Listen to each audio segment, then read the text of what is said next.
Enrique, je ne suis qu'un homme. Quand je t'entends dire que tu veux absolument tout regagner cette saison et tu estimes que le Paris Saint-Germain a les capacités pour absolument tout prendre, comme dirait Désiré Doué, on va tout prendre. On continue.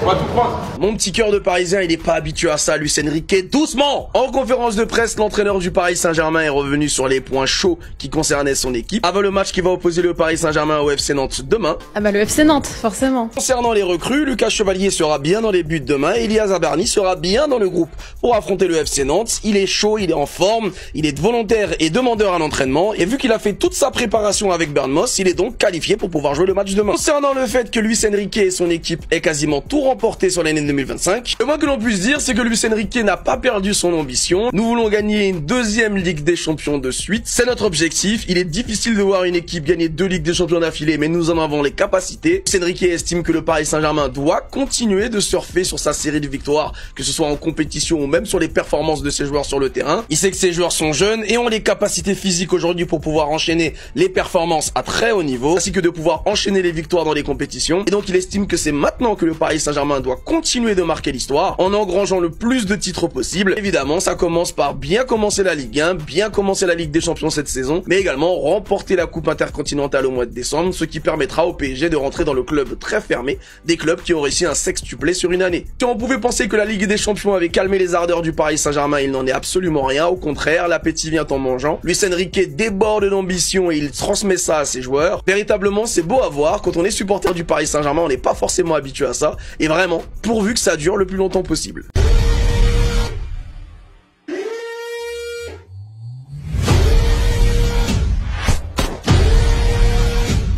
Nombre de situations que Dembélé a débloquées par son dézonage et le fait de trouver ses partenaires dans les intervalles, tu vois, c'était fort quand même, encore une fois. Hein. Ce qui est fou, c'est de se rappeler quand même que c'est pas son poste. Il est pas 9, il est pas 9 et demi. Il est pas numéro 10, mais le mec qu'est-ce que c'était fort. C'était très épuré.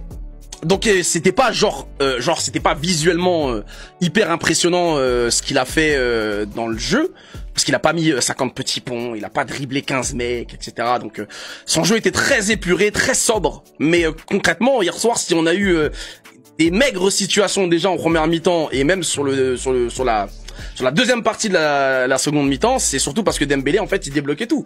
Dembélé, il dézonnait complètement, les centraux étaient obligés de le lâcher. Les milieux de terrain savaient pas trop s'ils devaient le suivre ou s'ils devaient rester dans leur zone. Ce qui fait que Dembélé, il avait une liberté d'action qui était complètement folle hier soir, tu vois. Malheureusement, ça a pas suivi derrière, parce que Barcola, soit il s'en mêlait les pinceaux, soit il était très bien rattrapé, parce qu'il y a vraiment eu des fois où Barcola, il est taffé Tottenham. C'était incroyable, tu vois, la façon dont il était en jambes avant de se prendre son petit coup là. Et Kvaratskhelia de l'autre côté, bah malheureusement, il était vraiment à côté de ses. Jamais connu avec une qualité de passe comme ça, Ousmane Dembélé, au contraire, tu vois.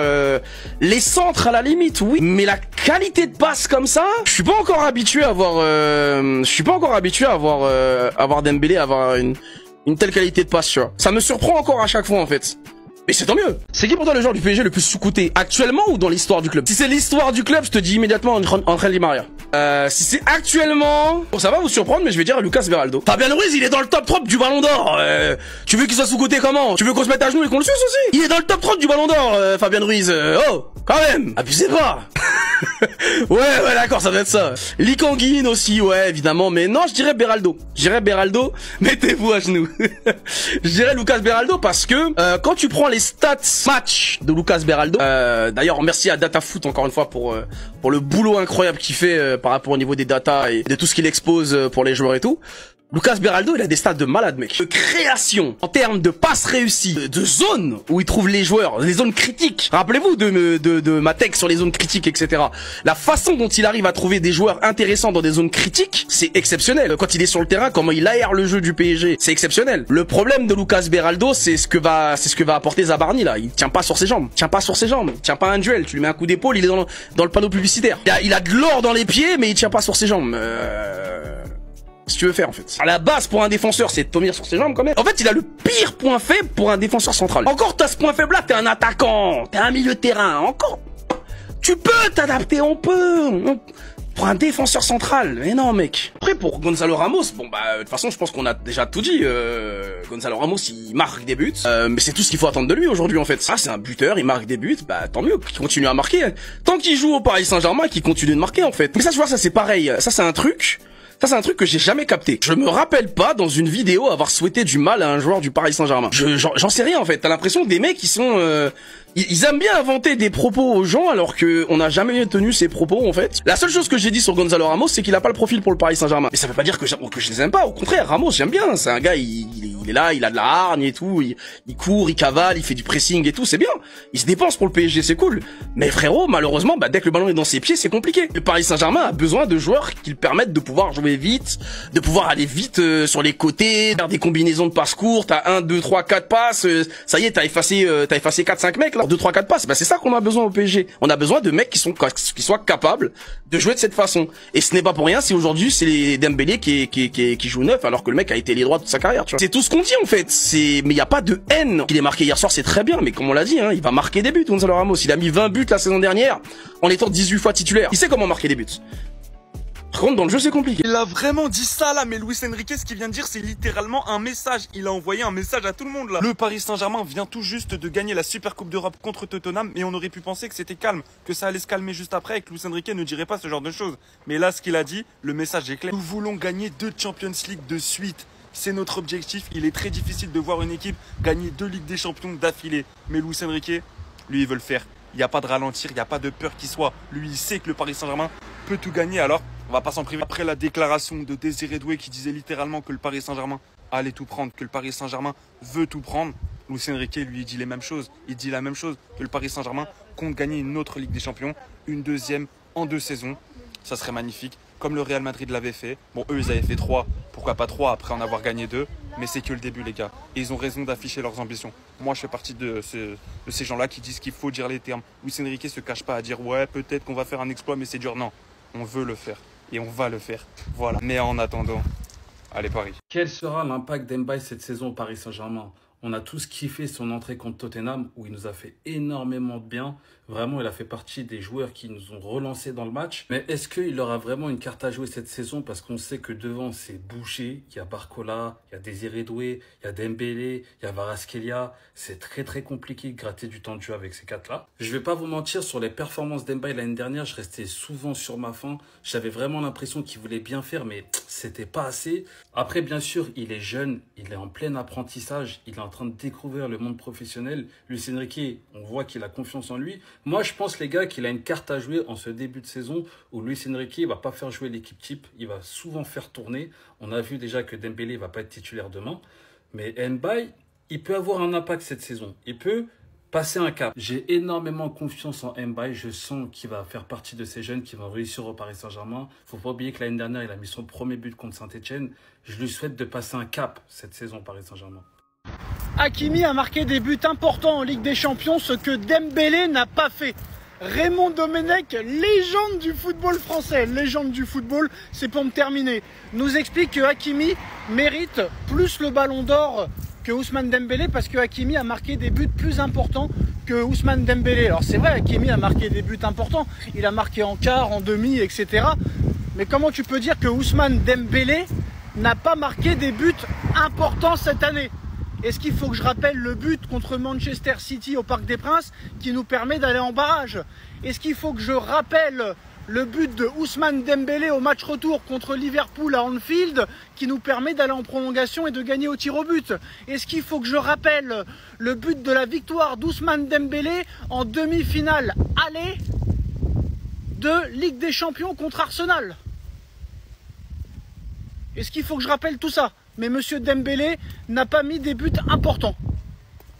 Domenech, légende du football, à mourir de rire. Hakimi, il a fait une saison solide en tant que défenseur, il a marqué des buts importants en quart de finale de la Ligue des Champions, en demi-finale et en finale. Ce que Ousmane Dembélé n'a pas fait. Non, Dembélé n'a pas marqué en demi-finale contre Arsenal.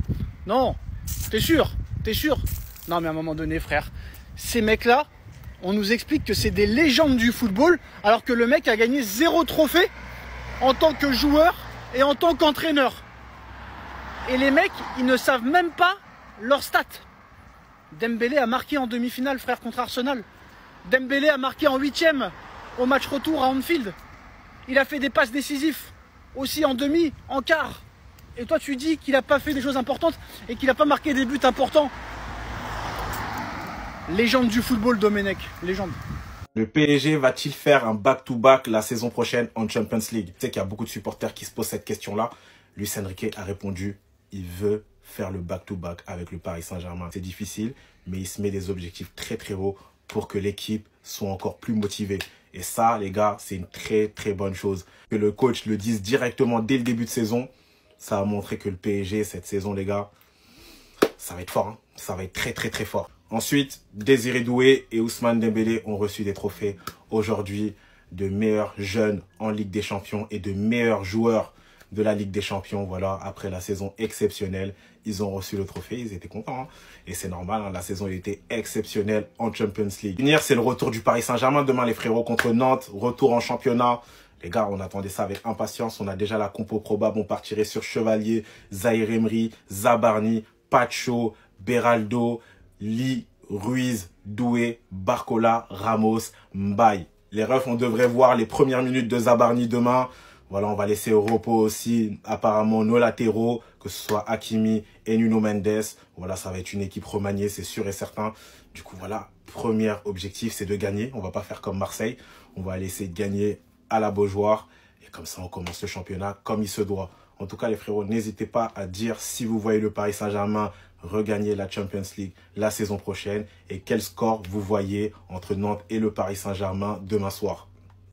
Nous voulons gagner 2 Champions League de suite, 2 Ligues des Champions d'affilée. Luis Enrique pose déjà les cartes sur la table, sur les ambitions du PSG, sur la saison 2025-2026. Vous n'êtes pas prêts, les gars. Vous n'êtes pas prêts, les Barcelonais, les Madrilènes, les Marseillais. C'est notre objectif. Il est très difficile de voir une équipe gagner 2 Ligues des Champions d'affilée.